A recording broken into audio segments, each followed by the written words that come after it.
जय हिंद साथियों, मैं रमेश सर आप लोग को अपने चैनल एग्जाम प्री पर स्वागत करता हूं। तो प्यारे बच्चों, प्यारे स्टूडेंट्स, इस वीडियो में हम लोग बिहार बोर्ड क्लास 12th की हिस्ट्री के हम लोग चैप्टर नंबर 3, जिसका नाम है बंधुत्व जाति तथा वर्ग, यानी जिसको हम लोग कहते हैं आरंभिक समाज। इसके मोस्ट भी ऑब्जेक्टिव हम लोग लेकर आए, जिसमें से 30 प्रश्न हम कंप्लीट याद करवाने वाले हैं। ठीक है ना। अगर आप लोग को 30 प्रश्न, अगर आप लोग को VVI 100% याद करना है बोर्ड परीक्षा में लड़ने वाला, तो वीडियो को आप लोग शुरू से अंत तक जरूर देखिएगा। ठीक है ना। और रेगुलर वीडियो आप लोग को मिल जाता है। ठीक है ना। सुबह के अगर आप लोग वीडियो देखना चाहते हैं तो सुबह के 9 बजे आप लोग को वीडियो रेगुलर मिल जाएगा। ठीक है ना। और शाम के अगर आप लोग वीडियो देखना चाहते हैं तो शाम के 7 बजे वीडियो रेगुलर आप लोग को एग्जाम प्री चैनल पर देखने को मिलेगा। तो रेगुलर आप लोग जरूर बने रहिएगा एग्जाम प्री चैनल पर, ताकि पूरे कंप्लीट भी ऑब्जेक्टिव हम आपको कंप्लीट याद करवा सकेंगे। ओके। तो चलिए हम लोग स्टार्ट करते हैं, ज़्यादा विलंब ना करेंगे। आप लोग प्रत्येक आंसर भी कमेंट बॉक्स में जरूर बताते चलिएगा। पहले नंबर क्वेश्चन की शुरुआत करते हैं। ठीक है ना। पहला नंबर क्वेश्चन में कह रहा है कि महाभारत महाभारत की रचना किस भाषा में हुई थी। आप लोग इसका आंसर बताइएगा। महाभारत की रचना जो है किस भाषा में हुई थी, तो right answer option number A हो जाएगा। महाभारत की जो रचना है ये संस्कृत भाषा में होती है। किस में होती है, तो संस्कृत भाषा में महाभारत की रचना होती है। ऑप्शन नंबर ए सही जवाब हो जाएगा। नेक्स्ट क्वेश्चन लेते हैं, क्वेश्चन नंबर 2 नंबर में कह रहा है कि महाभारत के रचनाकार कौन है। महाभारत की जो रचनाकार है कौन है, तो महाभारत के जो रचनाकार है महर्षि वेद व्यास है। कौन है, महर्षि वेद व्यास जो है महाभारत के रचनाकार है। बिल्कुल ऑप्शन नंबर सी बिल्कुल करेक्ट जवाब हो जाएगा। नेक्स्ट क्वेश्चन लेते हैं, क्वेश्चन नंबर आप लोग ध्यान देंगे 3 नंबर की ओर।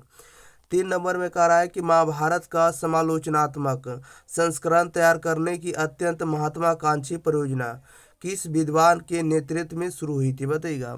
महाभारत का समालोचनात्मक संस्करण तैयार करने की अत्यंत महत्वाकांक्षी परियोजना किस विद्वान के नेतृत्व में शुरू हुई थी, तो right answer option number A हो जाएगा। ठीक है ना। यानी BS Sukthankar, right answer option number A हो जाएगा। BS Sukthankar, option number A बिल्कुल करेक्ट जवाब हो जाएगा।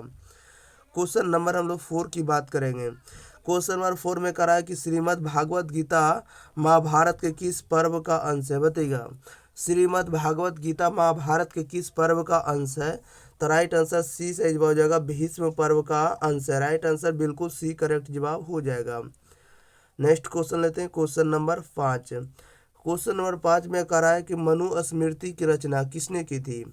मनु स्मृति की जो रचना है स्वयं मनु ने की थी। किसने की थी, स्वयं मनु, एक राजा थे जो स्वयं मनु स्मृति की रचना की थी। ऑप्शन नंबर बिल्कुल इस क्वेश्चन का बी सही जवाब हो जाएगा। क्वेश्चन नंबर 6 में कह रहा है कि मनु स्मृति में कितने प्रकार के विवाहों का उल्लेख किया गया, बताइएगा। मनु स्मृति में कितने प्रकार के विवाहों का उल्लेख किया गया है, तो right answer option number C हो जाएगा। मनु स्मृति में जो है 8 प्रकार का विवाह का उल्लेख है। कितने प्रकार का, 8 प्रकार का विवाह का उल्लेख है मनु स्मृति ग्रंथ में। बिल्कुल सी करेक्ट जवाब हो जाएगा। नेक्स्ट क्वेश्चन की बात करें, क्वेश्चन नंबर 7। क्वेश्चन नंबर 7 में कह रहा है कि धर्मशास्त्रों और मनुस्मृति के अनुसार विवाह के 8 प्रकारों में से कितने प्रकारों को उत्तम माना गया, बताइएगा। धर्मशास्त्रों और मनुस्मृति के अनुसार विवाह के 8 प्रकारों में से कितने प्रकारों को उत्तम माना गया है, तो राइट आंसर ए सही जवाब हो जाएगा। प्रथम चार जो प्रकार है विवाह का उसे उत्तम माना गया, बेस्ट माना गया। Right answer option number A बिल्कुल करेक्ट जवाब हो जाएगा। यानी मनुस्मृति में जो 8 प्रकार का जो विवाह है उसमें से प्रथम चार को जो है उत्तम माना गया। ठीक है ना। राइट आंसर ऑप्शन नंबर ए सही जवाब हो जाएगा।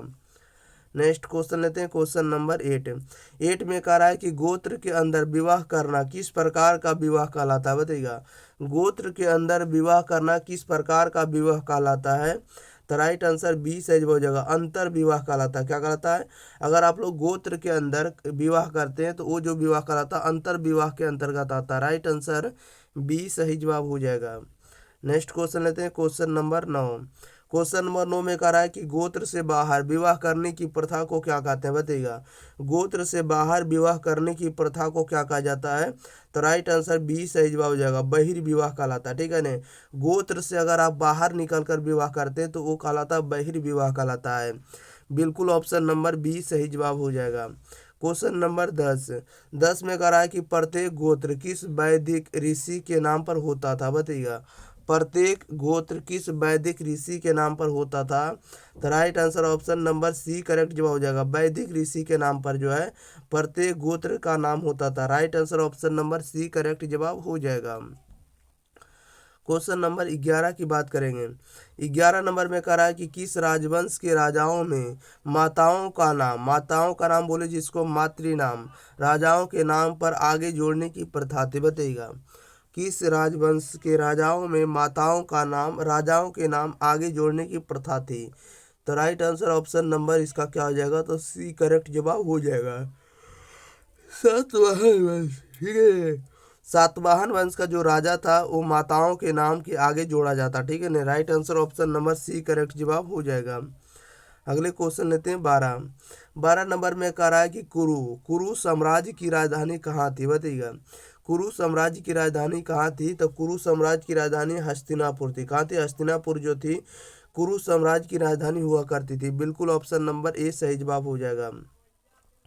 क्वेश्चन नंबर 13 में कह रहा है कि बीबी लाल ने हस्तिनापुर नामक स्थल का उत्खनन किस वर्ष कराया था, बताइएगा। बीबी लाल ने हस्तिनापुर नामक स्थल का उत्खनन किस वर्ष करवाया था? तो राइट आंसर बी सही जवाब हो जाएगा। 1951-52 में 1951-52 में जो है बीबी लाल ने हस्तिनापुर नामक स्थल का उत्खनन कराया था। राइट आंसर बी सही जवाब हो जाएगा। क्वेश्चन नंबर 14 में कह रहा है कि ऋग्वेद के किस सूक्त में वर्ण व्यवस्था का पहली बार उल्लेख मिलता है, बताइएगा। ऋग्वेद के किस सूक्त में वर्ण व्यवस्था का पहली बार उल्लेख मिलता है? तो राइट आंसर ए सही जवाब हो जाएगा। पुरुष सूक्त में। किसमें मिलता है? पुरुष सूक्त में मिलता है। ऑप्शन नंबर ए सही जवाब हो जाएगा। नेक्स्ट क्वेश्चन लेते हैं। क्वेश्चन नंबर 15 में कह रहा है कि वर्ण व्यवस्था में सबसे शीर्ष स्थान पर कौन थे, बताइएगा। वर्ण व्यवस्था में सबसे शीर्ष मतलब कि सबसे ऊपरी स्थान पर कौन थे? तो right answer option number C हो जाएगा। वर्ण व्यवस्था में सबसे ऊपरी स्थान जो आता था ब्राह्मण का आता था। राइट आंसर बिल्कुल ऑप्शन नंबर इसका क्या होगा? सी करेक्ट जवाब हो जाएगा। क्वेश्चन नंबर 16 में कह रहा है कि वर्ण व्यवस्था में सबसे निचले पायदान पर किसे रखा गया था, बताइएगा। वर्ण व्यवस्था में सबसे निचले पायदान पर किसे रखा गया था? तो right answer option number B हो जाएगा। सबसे निचले स्थान पर जो है शूद्र को रखा गया था, ठीक है ना। वर्ण व्यवस्था में सबसे निचला स्थान जो होता था शूद्र का होता था। सबसे पहला स्थान जो होता था या सबसे ऊपरी स्थान जो होता था शीर्ष स्थान जो होता था वो ब्राह्मण का होता था। चलिए क्वेश्चन नंबर 17 की बात करेंगे। 17 में कह रहा है कि महाभारत में कौरव और पांडव किस वंश से संबंधित है, बताइएगा। महाभारत में कौरव और पांडव किस वंश से संबंधित है? तो राइट आंसर ए सही जवाब हो जाएगा। कुरु वंश से संबंधित है, ठीक है ना। महाभारत में जो कौरव और पांडव थे ये कुरु वंश से संबंध रखते थे। बिल्कुल एक करेक्ट जवाब हो जाएगा। क्वेश्चन नंबर 18 कह रहा है कि कौरवों और पांडवों के बीच युद्ध कहाँ हुआ था? कौरवों और पांडवों के बीच युद्ध कहाँ हुआ था? तो राइट आंसर ए सही जवाब हो जाएगा। कौरवों और पांडवों के जो बीच युद्ध होता है ये कुरुक्षेत्र में होता है। और ये कुरुक्षेत्र कहाँ पड़ता है? हरियाणा में पड़ता है, ठीक है ना। कुरुक्षेत्र में जो है कौरवों और पांडवों के बीच युद्ध होता है जो हरियाणा में पड़ता है। बिल्कुल एक करेक्ट जवाब हो जाएगा। चलिए क्वेश्चन नंबर 19 की बात करेंगे।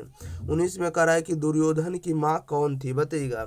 दुर्योधन की माँ कौन थी? दुर्योधन की माँ का नाम गांधारी था। क्या था? गांधारी जो था दुर्योधन की माँ थी। ऑप्शन नंबर बिल्कुल बी करेक्ट जवाब हो जाएगा। तो प्यारे साथियों अगर आप लोगों को वीडियो पसंद लग रहा तो वीडियो को लाइक शेयर और चैनल को सब्सक्राइब जरूर करेंगे। वीडियो को आप लोग शेयर नहीं किए तो वीडियो को शेयर कर देंगे, लाइक कर देंगे। और चैनल को अगर आप लोग पहली बार आए चैनल पर तो चैनल को सब्सक्राइब भी जरूर कर लेंगे, ठीक है ना। और एक प्यारा सा कमेंट जरूर करेंगे कि वीडियो आप लोग को कैसा लग रहा है, ये कंटेंट आप लोग को पढ़कर कैसा लग रहा है, ठीक है ना। जरूर बताइएगा आप लोग। चलिए क्वेश्चन नंबर 20 की बात करेंगे। 20 नंबर में कह रहा है कि एकलव्य किस वर्ग या समुदाय से संबंधित था, बताइएगा। यानी एकलव्य जो था किस वर्ग या समुदाय से संबंधित था? इसका सही जवाब बताइएगा।